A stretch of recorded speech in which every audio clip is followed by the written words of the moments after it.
Those Space People, a podcast series of casual cosmic conversations with people working on exciting space projects. Today we have Nicole Stott with us. She is a veteran NASA astronaut and an artist. She's also the director of the Space for Art Foundation, and Nicole is currently based in Florida. Thank you so much for being here, Nicole, and welcome to the podcast. My pleasure. Thanks for having me. You have a background in aeronautical engineering, and considering that your career as a NASA astronaut is quite natural, but can we talk about this artistic side of yours that has surfaced over the years? Yeah, sure. I think it started right along the way when I was young in terms of, kind of in parallel with the love for flying and wanting to know how things fly. There was always this kind of creative side of things going on. And I think I attribute that to parents who really just shared what they loved with me. And both my mom and dad, very creative people. And my mom was a nurse growing up. So I saw a little bit of that, kind of technical side going on. And then my dad liked to build and fly small airplanes. So, we were out at the airport a lot as kids growing up. And that's where the love of flying came. But in parallel with all of that was, artsy, craftsy kinds of things along the way, whether that was actually creating something physically, alongside my mom, who was doing macrame and pottery and hooked rug stuff back then. And she involved us, or, things like ballet and going to play softball, and just kind of this well-rounded exposure to things that I think stuck with me through life, and not really thinking, I like this aviation stuff, so I can only do the technical thing. It never made sense to me that you just kind of took yourself off in one direction. That's nice. I mean, I think art also does give us a very well-rounded perspective on life, and compensates for everything that engineers do not have. Well, and it's like I've kind of watched with my own son growing up, and in school, there's this tendency, I think, in school to really try to funnel kids one way or another, right? Oh, they're really good at science, so we're just going to, they don't need to go to art class or the humanities stuff, just send them down the science side. Or the kids that tend to have a tendency more, talent towards art, they're like, oh, you don't need to mess with the science. And in reality, I think we want our children really developing their whole brain. Yeah. And I'll tell you, I've seen through my career, most of the people that I've worked with in the technical community have some artsy, craftsy kind of thing going on in their life as well, whether that's music or building houses or painting or, whatever it might be. There's this balance in what they're doing and how they're living and stuff. So kind of makes sense, even in hindsight, to see it, That's interesting. I mean, of course, they have really different perspectives. But in space, do you think artists or engineers, let's say, with an artistic background, with an art background, do you think they bring something more to the table? Let's say engineers in a space mission?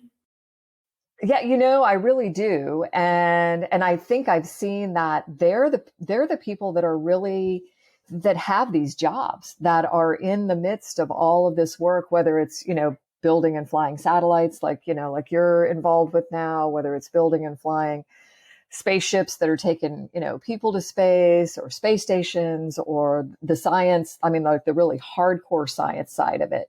We just had an anniversary of the Hubble Space Telescope. And I think about that. I mean, there's nothing more beautifully blended with the science and the art than looking at astrophysics and the way that we've always studied that, right? We get all these ones and zeros back from the telescopes or from the sensors that we're getting.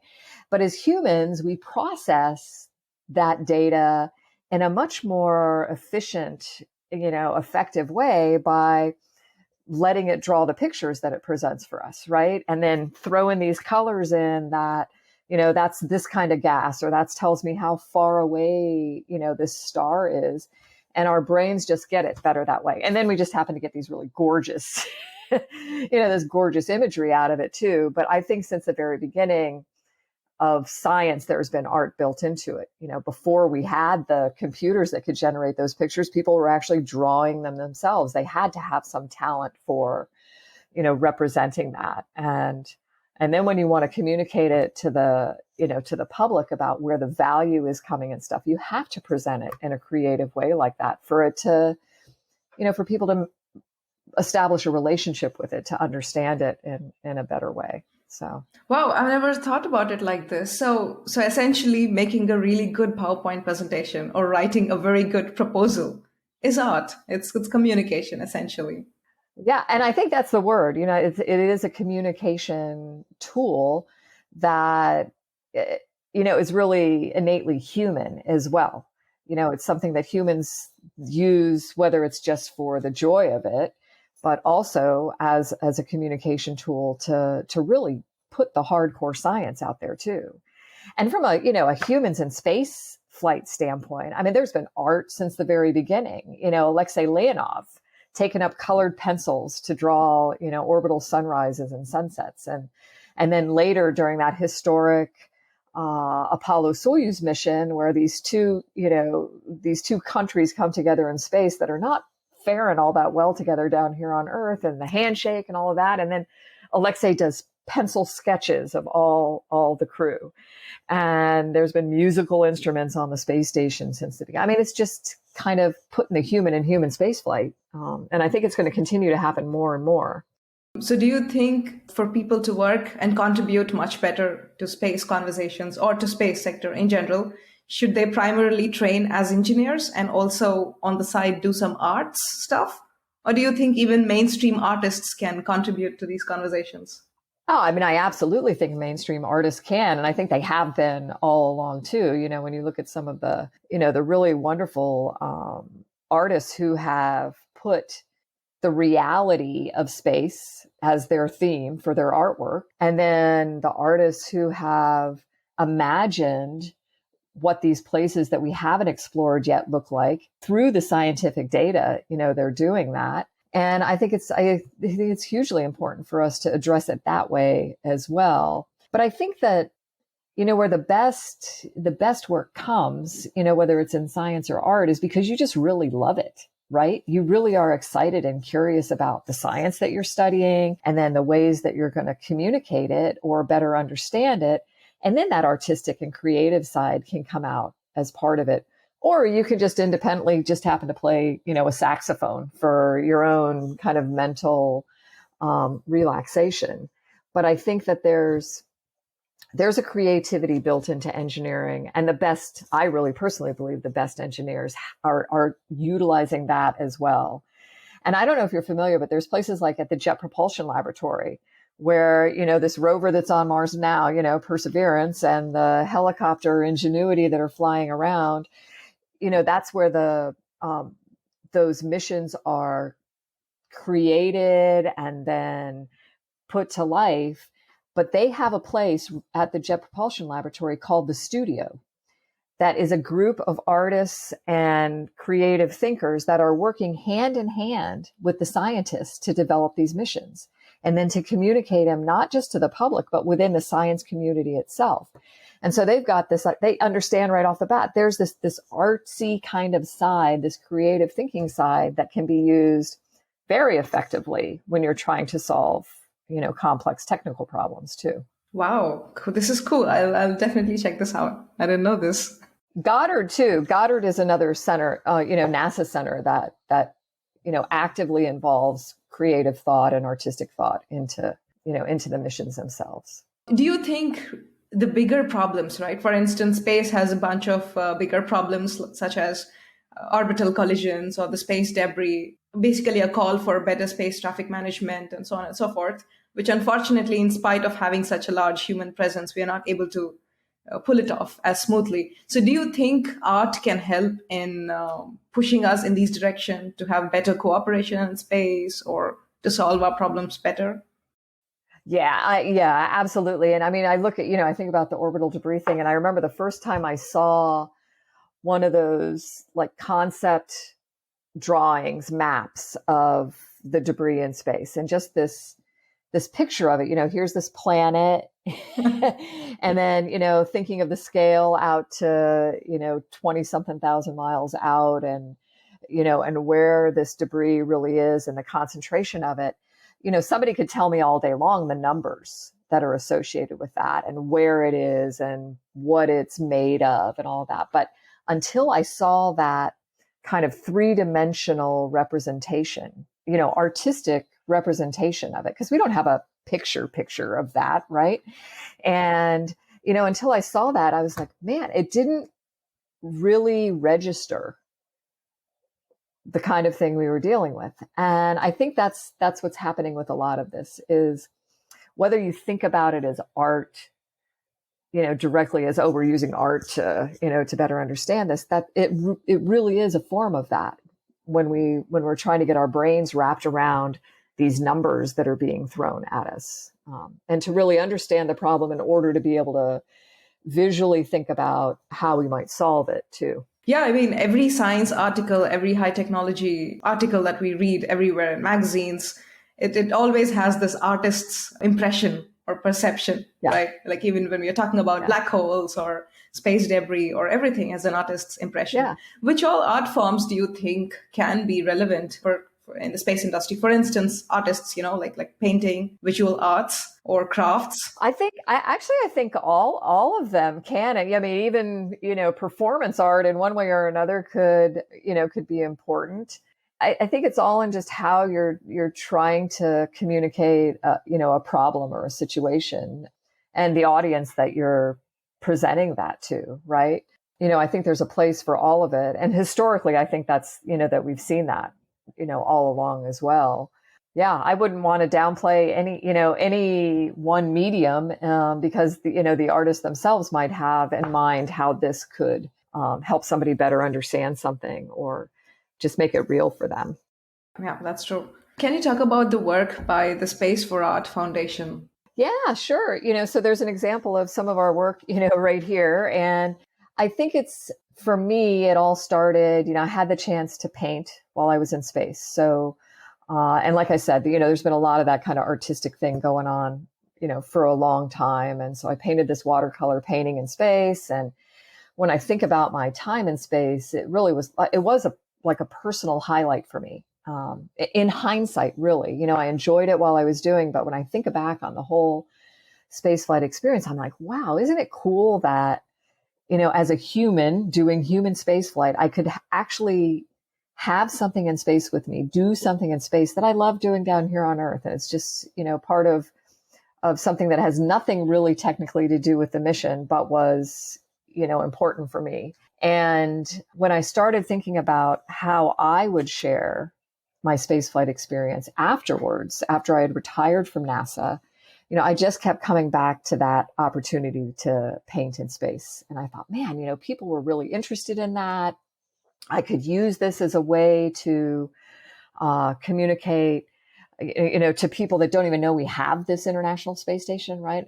Sadly, there are people that don't know that for over 20 years, we've been working as this international community in space, peacefully, successfully, all of it off the Earth, for the Earth, to benefit life here on Earth. And people should know that. People should understand this connection we have to each other and our planet, all of that kind of interconnectivity thing.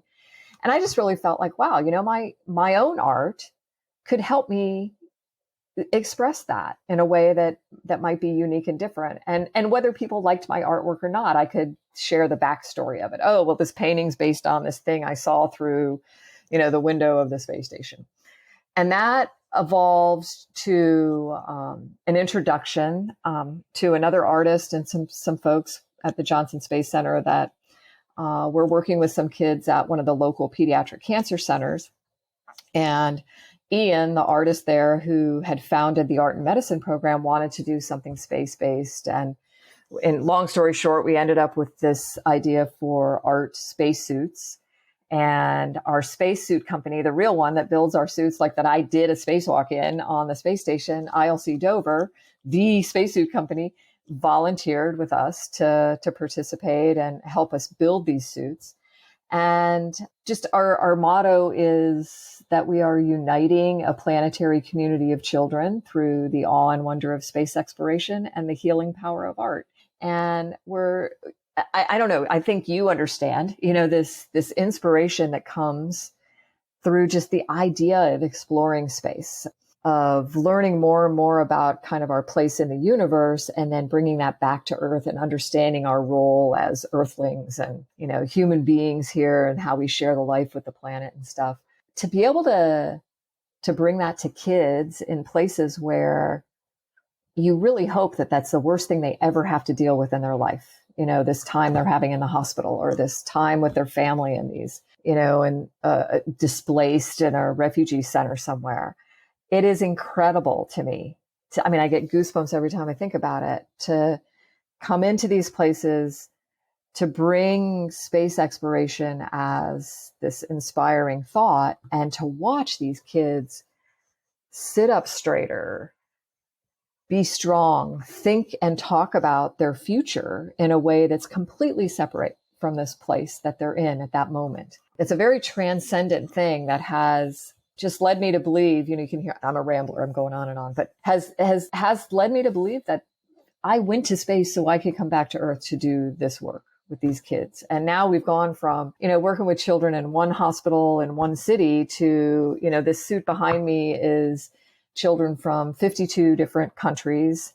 And we're currently working on a suit that we hope will have the artwork from at least one child in every country on the planet. So it's very, very uplifting. I think it's good, not just for me, but it's good for the kids, which is what it's all about. And the bonus is that we've actually been able to fly some of these suits to space, and the kids have been able to see their artwork come together with the kids from all around the world. And, to witness that, kind of live on the space station, I think is a special bonus for them as well. Wow. I'll hush. Wow, that's incredible. So that's how space-themed art therapy is different for these kids compared to the usual art therapy. Well, I'm a believer in art therapy in general. I think when it's used in these situations, the theme for at any time is something it's really about allowing these children to transcend that experience they're going through. I just personally believe that space has kind of this special, I don't know, it allows this imagination, I think, to come to life that you might not see with other things. And it really puts the children in a place of thinking about their future, creatively thinking about their future, and understanding how they're not the only ones going through this thing too. They know that all of the other kids that are painting around the world on this project are experiencing something similar. And I really feel like they're lifting each other up through that as well. So there's just a very positive, hopeful message, I think, that comes through space exploration in general, always learning something new about ourselves and who and where we are, in this universe. I think it helps us relate better to each other and to our home planet as well. So if we can do that through art-themed or space-themed art therapy, I think we should be out there doing it.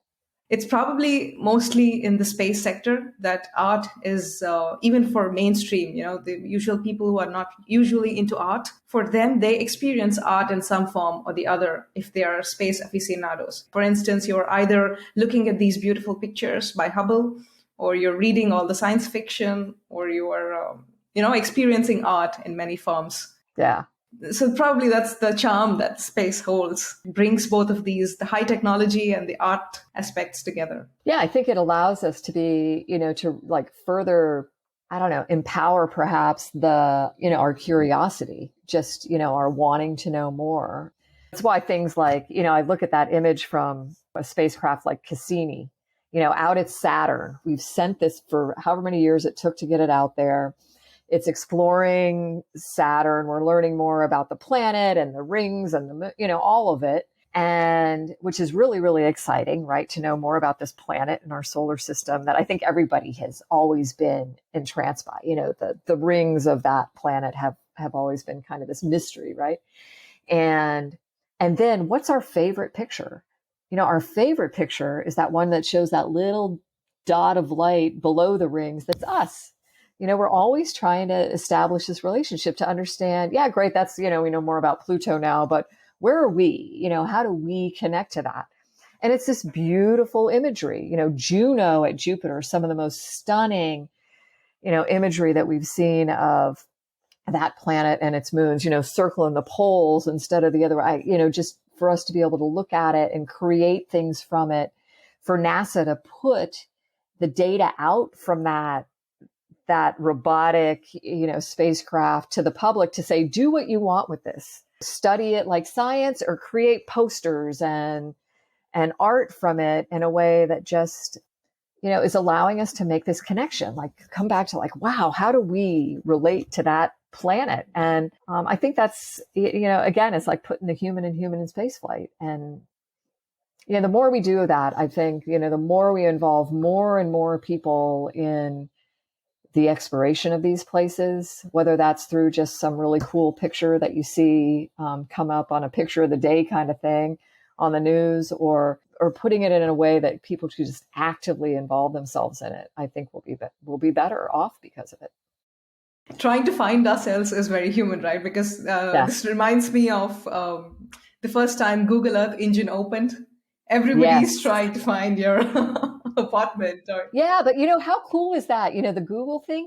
I love that the standard setting, unless you change the setting on that, it always starts as a planet, right? It doesn't start in your little local place. I mean, it starts like, oh, wow, I live on a planet. We don't think of that often, right? And that's a really, really important thing for us to think about is, wow, I live on a planet. Oh, and if I spin it around, there's where my little local place is. But wow, look at how close really all of the other places on this planet are, and how when you can see it that way, when it's like tangible to you, I think it makes a difference. And I think it puts you just mentally in a place of, understanding not just your connection to the earth that you're standing on, but to all the other life that you're sharing with.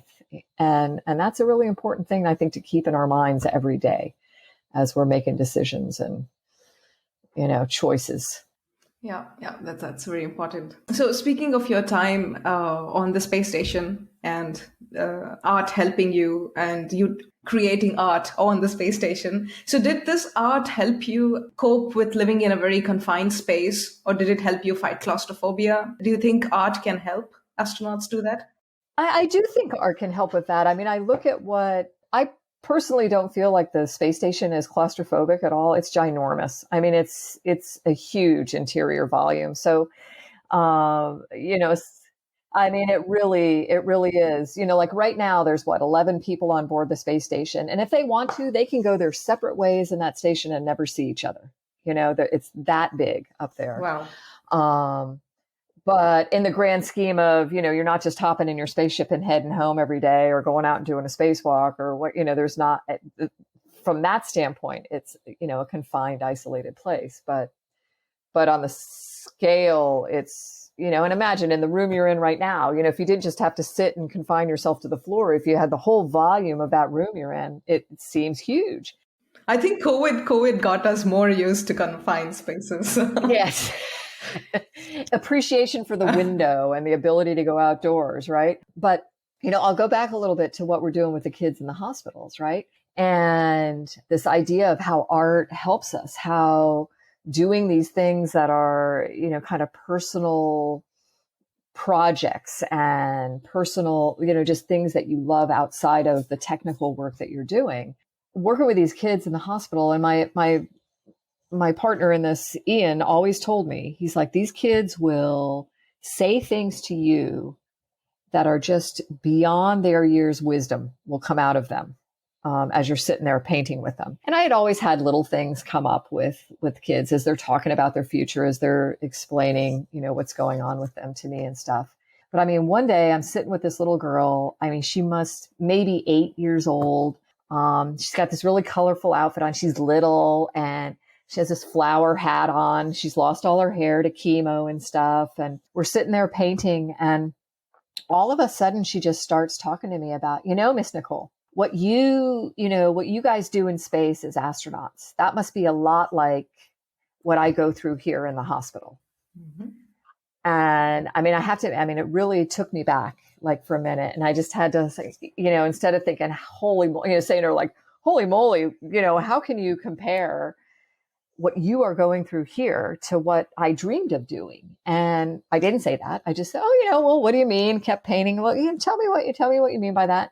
And she went on to just say things like, well, you can't just go outside anytime you want. You can't see your family and friends the same way. You're eating all different kinds of foods. Your body's changing. They're doing all kinds of tests on you. I think you have the radiation.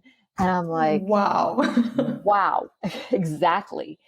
It's like so perfectly parallels, but in a totally different way, right? And it just made me think, what we were doing with the art and the work with these kids in the hospitals and the refugee centers. I'm like, this is exactly the kind of thing we need to be thinking about for our astronauts, for our explorers that go further and further away from our planet. Because at some point, aside from the fact that you are going to be in a relatively small space, right now when they're talking about what the spacecraft that's going to take us to Mars, it's like they're trying to figure out where do you put the toilet, let alone where's the exercise equipment and where's all the room to store your food and, all this kind of stuff. It's going to be relatively confined space. So, and on top of that, the view out the window is not going to be this gorgeous reminder of this home planet that you live on, this colorful, stunning, iridescent, translucent Earth out there. It's going to change to that dot of light like you see in those pictures from Cassini. And that, I just think psychologically is going to be a very different thing to deal with.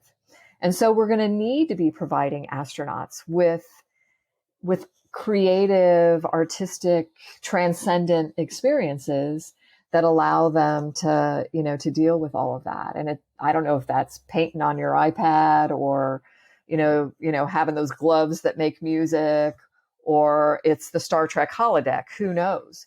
But it's very much a parallel, I think, to what we're doing with these kids in the hospital. And I think we have to proactively be considering that kind of thing as we send people further and further away from Earth. And it doesn't mean that, I personally believe humans will be able to deal with all of this kind of thing. But I think we need to be, thinking about how the kind of the countermeasure to these differences. And, painting just might be one of those ways that we, have astronauts dealing with that. Wow. If that makes sense. Yes, completely. I mean, not completely because I haven't experienced being out in space, but yeah, I can understand. But I think you mentioned the COVID thing, like in your, you're in your space now, you're finding a way to do your work from this place that you're in. I think there's an appreciation for that view out the window and the opportunity to get out, put your feet in the grass, stand in the sun, those kinds of things. And then I have to believe that people are more and more like, to find strength in all of it, there's creative outlets that are coming in that as well. That could be watching a different movie on TV, I guess, than you might have before, or looking at different genres of art that you might have before, but also yourself, taking advantage of doing something like that too, just to keep the brain healthy and active when you can't, when you're always having to do stuff like this, electronically engaging with people. If you can find ways to do that in some other form is good as well. This entire experience, the confinement because of the pandemic has, I would say, kind of made our minds leapfrog into this very digital existence. So that's probably good. So speaking of long-time space travel, right now that you mentioned it, what do you really think of space tourism? Because oftentimes, I mean, it's cool, it's awesome, who wouldn't want to go for a weekend getaway on the moon and come back? My hand is raised, yes. All the people who can afford to go to space and live there are actually much better off on Earth. They have many more luxuries and, you have oxygen and you have fresh grass. That's a big luxury. They're super privileged living on Earth. So how do you see the future of space tourism? Do you just see it being a really fancy destination for people to go and visit and then come back? Or do you think humans eventually moving there? I think both. I think there's an evolution in all of it. And I think you can parallel it in some ways to how air travel, evolved over time. And I'm hopeful for the settlements in these different places. just because I think that there's so many ways, you look at the moon as this place, this like purposefully placed, space station for us, right? It's been there, we all look at it, and there's value in us being there, right? There's the ways that we can lift off Earth, some of the industrial and environmentally compromising things that we do. We can lift that to a place like the moon or into space where it becomes kind of this neutral, impact, and then ultimately benefits life on Earth, right? There's the advantage of being on the moon to allow us to more effectively explore places further from our planet instead of always trying to lift everything off of Earth, which is expensive and then environmentally compromising as well. Why don't we take that into space to do? And then this tourism thing, I think the evolution of that will be that it will become over time. I hope in my lifetime, actually, that it becomes, and I'm much older than you are, but I hope that we see kind of this transition to where it's becoming more available. And it probably will take longer than that for it to be, really parallel to what we see with air travel now and the availability of that, which still to a lot of people is not, not something that they could just readily do, but is on scale, much more available. You look at a company like Virgin Galactic that's off the bat is looking at it from a space tourism. Somebody goes up for 5 minutes, you see Earth from space, you come back down. Ultimately the business model there is we get somebody from point A to B on this planet, quicker. Oh, and they get the bonus of this, suborbital space flight as well. It's just, the longer term of it has to be that, or it doesn't make sense, right? And I think there will always be people that want just to go to a place for the adventure of it, not necessarily the utility of it, which is fine. That happens now. And I'm thankful that I've had the opportunity here on Earth to be able to travel to places that I might not have, otherwise seen. And the bonus to that, to me, is it's not just about the place you're seeing, but it's about the people you're meeting, the experiences that you're having that allow you to see that, on the one hand, we are not all that different to each other, right? We're all human beings, this whole like Earthling thing. And then on the other hand, to see that, wow, there are real values in the cultural differences that you find in other places. And, and that seeing that people don't necessarily live the same way that you do, but that's okay. Or seeing that people don't live the same way you do, and that's not okay for someone not to have,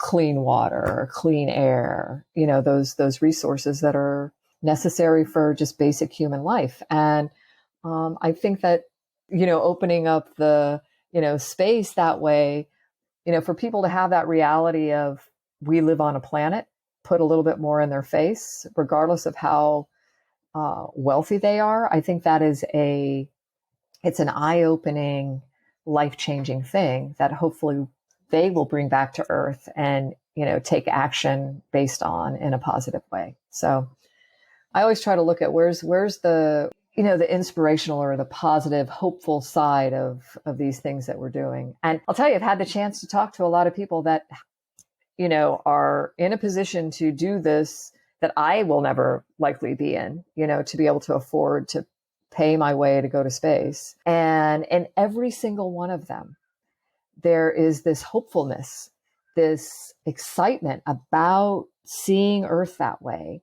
and then bringing that, that feeling, that perspective back and really working to try to do something with it. Because if it was all about the 5 minutes of floating on that spacecraft and seeing Earth on the suborbital flight, I can't imagine that you'd want to fork out the cash to do that. The eventual business case, right? For example, Elon Musk promises travel between any two cities on the planet within 2 hours. So if that becomes a reality, I see that having more volume essentially than space tourism. And that becomes mainstream, like the current day passenger aircrafts between one city and another. If that becomes mainstream, and then there's going to be more people experiencing those 5 minutes of magic. Yeah. I mean, my husband actually was really, really fortunate as a child to travel on the Concorde. Oh, wow. The supersonic air travel. And, that was pretty high up. You saw like edge, you get this, they're tiny, teeny, tiny little windows. But, that was a very, if you look at it in the overall grand scheme of things, the number of people that got to travel on Concorde was teeny tiny. And yet I think all of them had this sense of, wonder that went along with it too. And yeah, I don't know that I'll ever be able to take one of those, suborbital flights on my own, but I think that there's value in it in a number of different ways. And, when you look at, I'm pretty sure you're seeing this too in the satellite industry, really all of what is being done with satellites is about understanding or improving life on Earth in one way or another.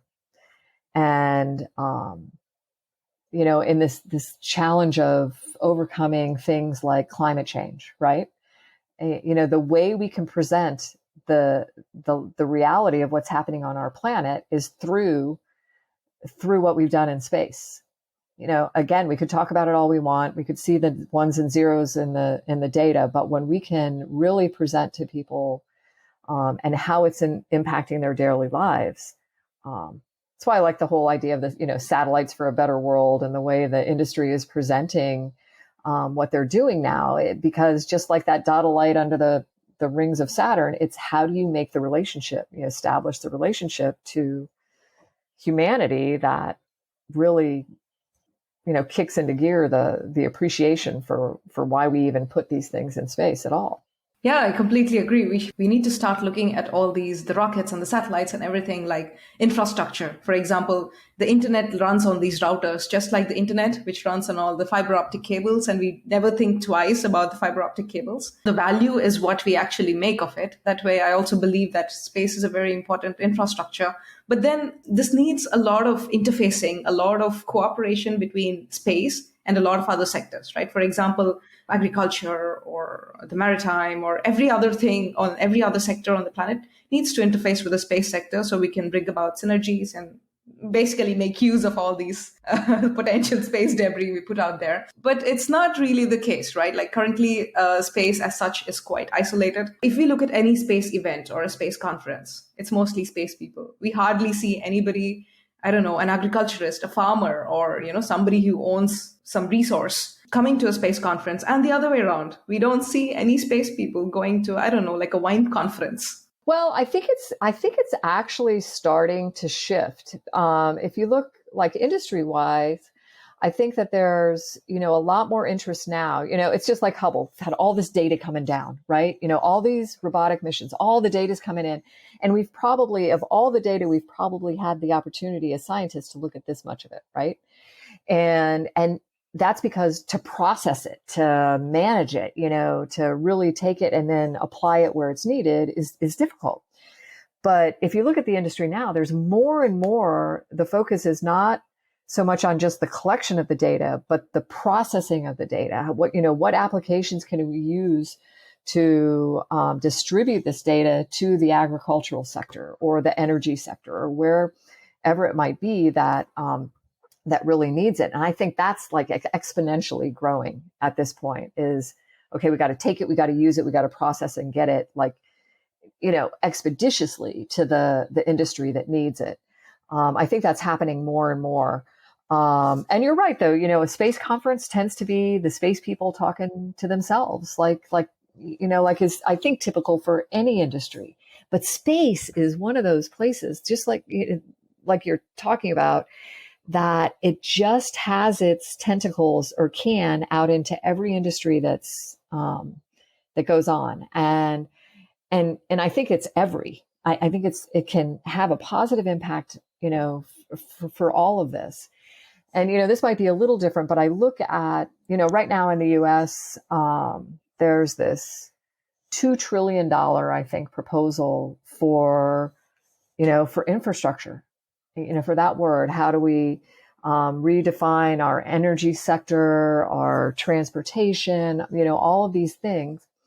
And I'm not sure, but I look at that and I'm like, oh my gosh, why isn't space, and space technology embedded in all of what they're talking about doing as, this evolution of the infrastructure, or this revolution, I guess, really, in what we want our infrastructure to be to, bring our carbon footprint down 50% by 2030, whatever the numbers are. It's like, why aren't we talking about, like, really actively talking about space-based solar power and just throw in the money that's needed for that right now into doing that, to making that a reality and lifting all of this, stuff down here on Earth, off the planet. Yeah.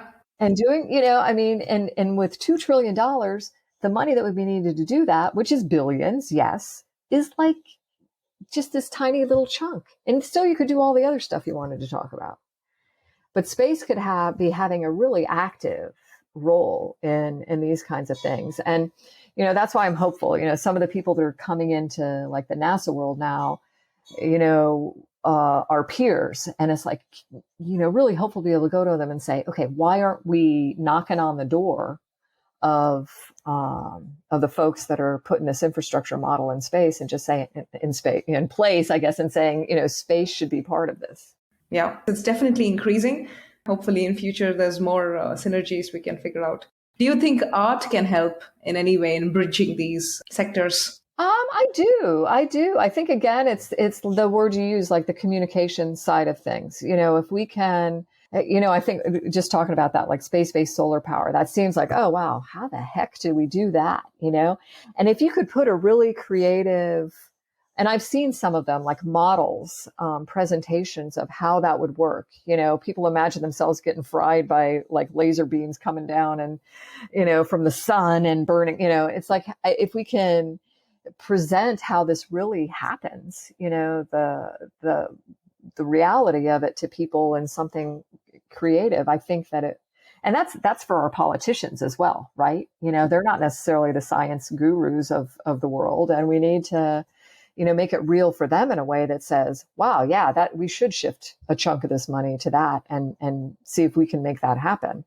Yeah, I think that's always going to be, I just think it's going to be embedded in all of it. Yeah, I think the biggest challenge here is a lot of times people not in space don't really realize how space can help them and make their lives better. Yeah. The fact that we're doing this, I've been on some, video conferences like this with people who are asking, well, why are we spending all this money in space and not down here on Earth? And, the number one answer to that is, well, no money gets spent in space. It is all spent down here on Earth, first of all. But the fact that we are doing this, say thank you to the space industry, right? Say thank you to satellite, telecommunication systems.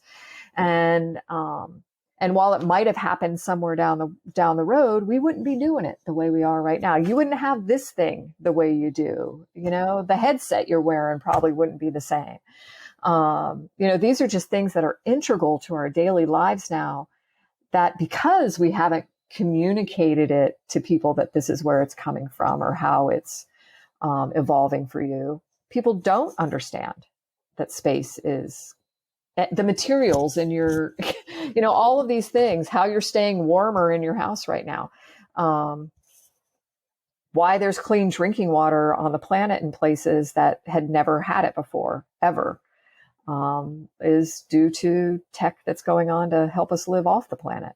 And you said it earlier, these places that people want to go on vacation, it's like they weren't, we go to Mars. Mars isn't welcoming us, right? We basically have to build a spaceship on Mars to be able to, or turn it into one, to be able to live there.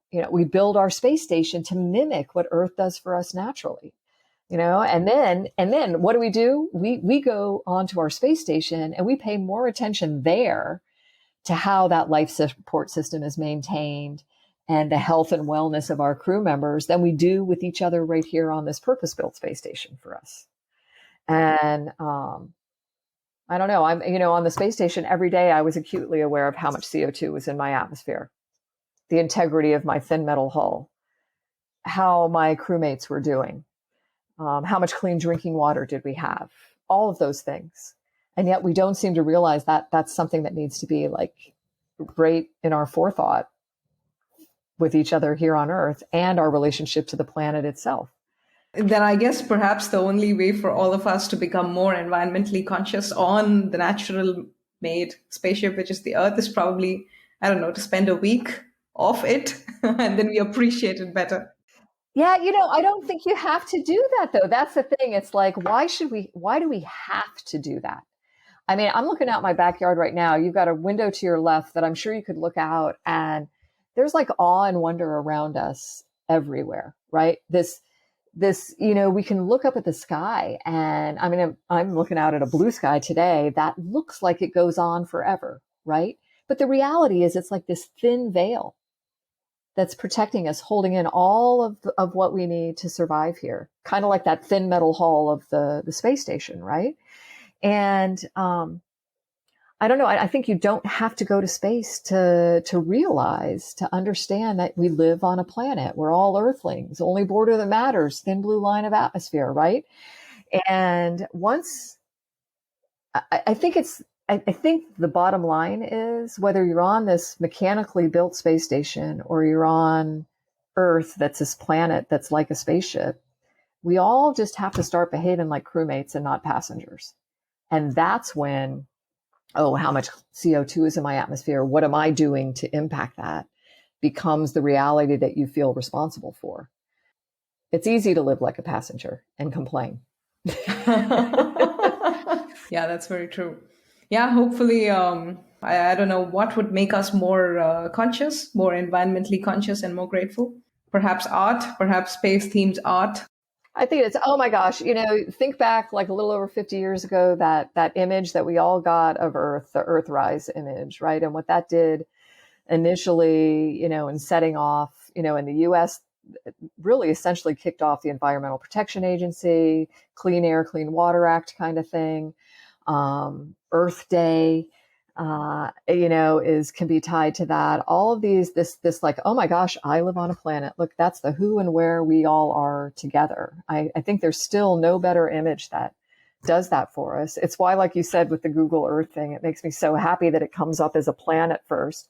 But I think in some ways it's become ubiquitous, right? We see it everywhere. We see this planet thing everywhere. And yet we need to kind of step back and look at it and say, wow, I live on a planet and here's how I need to be the caretaker, the guardian of it, right? For my children, for, just this steward. And that, I don't know how that cannot impact you to where you want to become part of the solution, really. But, like with all this COVID stuff going on and how we're sticking closer to home as we're supposed to, and we're doing these things, I don't know. I've tried to come up with ways that helped me feel like I did when I was looking out the window of the space station, right? This really transcendent time could go by and this appreciation of this planet below me and this connection to everything there. And I've found ways here, meditation is a way, right? To allow yourself to connect to something differently and yet completely separate yourself from, everything else around that transcendent thing. And, just going outside and standing in the dirt, barefoot, stand in the dirt, in the grass, and acknowledge that connection that your feet are making with a planet. That's huge. I walk outside on a normal basis. I'm not really thinking, oh, I'm walking on a planet, but to do that, to actively be thinking of that, and then to look up and look out and realize that blue sky you see, or that night sky, doesn't go on forever. It's this veil of protection.